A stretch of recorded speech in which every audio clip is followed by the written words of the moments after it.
gentlemen, Alan Titchmarsh.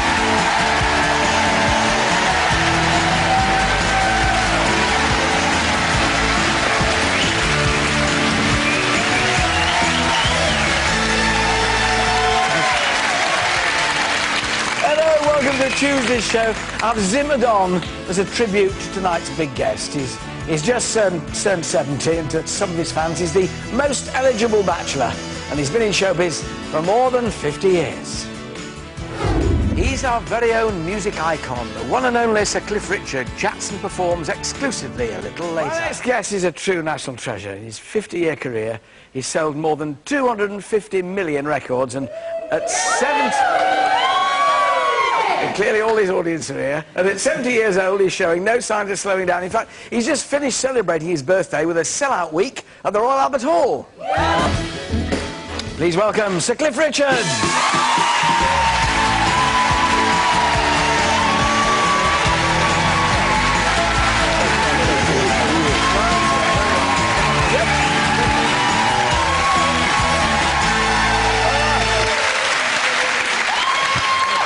Oh, thank you very much. No, we've done the birthday. But thank you very... You just sang happy birthday to me. It was rubbish. The audition for the backing group, I think, for the next one, for the 80th. You don't look like a man who's just done 6 nights at the Albert Hall. That was astonishing. Oh, well, I feel like a guy that's just done 6 nights. In fact, funnily enough, today I felt much, much better. Yesterday there was a kind of an emotional... Sometimes when you do something like that, remember, it wasn't just different for the audience, it was really different for me. Yeah. And I wasn't comfortable the first couple of nights. It's just alien music, but so nice. I stuck with it.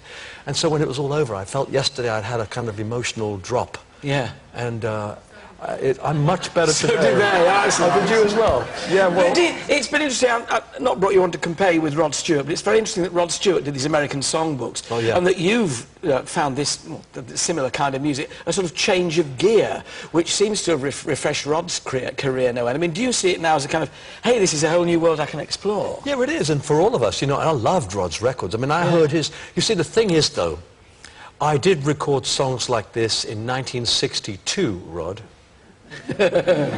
Seniority. With Norrie Paramore's orchestra, of course. But, I mean, when I heard his records, I'd already started planning to... I'd got 9 songs together. In fact, years ago, at the Albert Hall, I sang Every Time We Say Goodbye just to test the audience.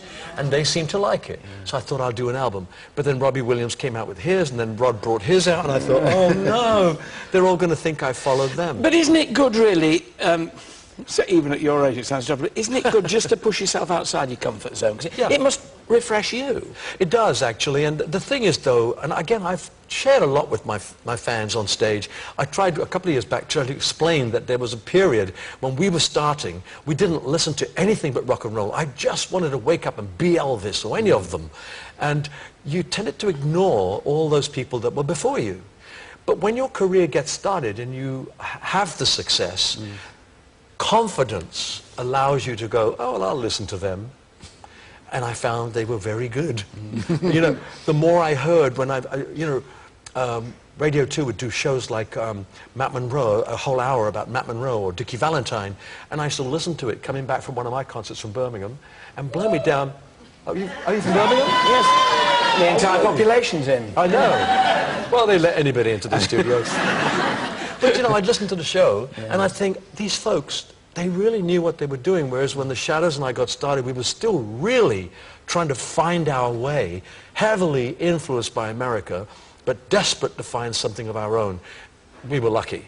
We found ourselves, and I stopped being a mini Elvis. Yeah, well, you were our Elvis. But let's move on from the past and talk very much now about the future and about, you know, how...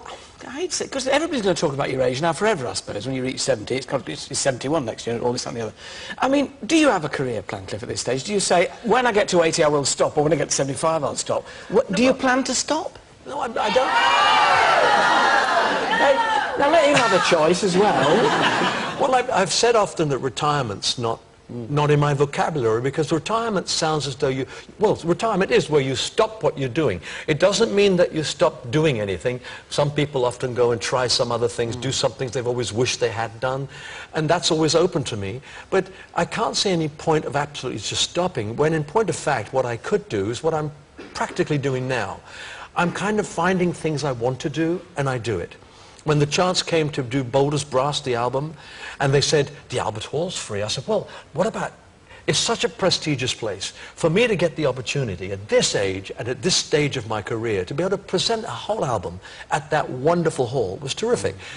And I've got, you know, and at the end of the year there'll be a DVD. You know, I don't know where you get these clips from. The TV people, that clip you just showed, I've not even seen the show. It's not out till November the well, we're very glad.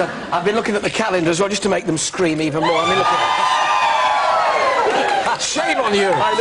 You make those of us who are younger feel very embarrassed. Why'd you turn it over? Oh, no, you can I should wear it on my front while I do the questions.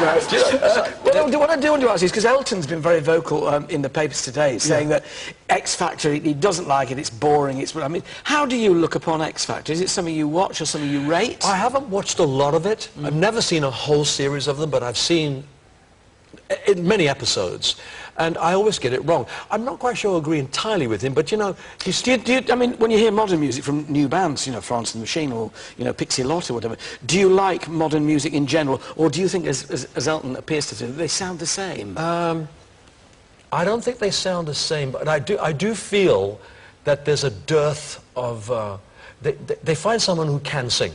That's one thing I think these shows have shown. There are people walking our streets who can sing. They have to be given the time, though. They have to be discovered. Let's face it, I try to be Elvis. Now, if somebody's trying to be Mariah Carey or whatever, that's not bad. I think what Elton was getting at... But then you've got to go on and find yourself. I think what Elton, reading that headline, which you can't trust anymore, the headlines are not written by the writers, they're written by sub-editors. But reading that headline, if that's what he said, he probably means that once you've watched one show, there's not enough of a change in the next. The same type of interviews, the same kind of people that make fools of themselves, the same kind of people that go, ooh, they're pretty good. And in that respect, it could be probably boring if you're watching every series. Time will tell, though, of course, just to see if they last to their 70th Well, in the end, you know, Leona Lewis has proved that she's got the power to be a really good singer, and she's had hits. But only in 5 or 10 years' time will we discover whether she has got the desire to stay. And the durability. Because these singers are good. I mean, look at Will Young. He's still around. Yeah. So he's proven that you can come from a show like that and make it and stay. Well, if you'll stick around and stay, we'll be glad to have you a little bit. I'm going to say Cliff will be back a little bit later to perform the classic from his... I've got you under my skin, but for now, my thanks as ever. Mr. Cliff Richard. Thank you.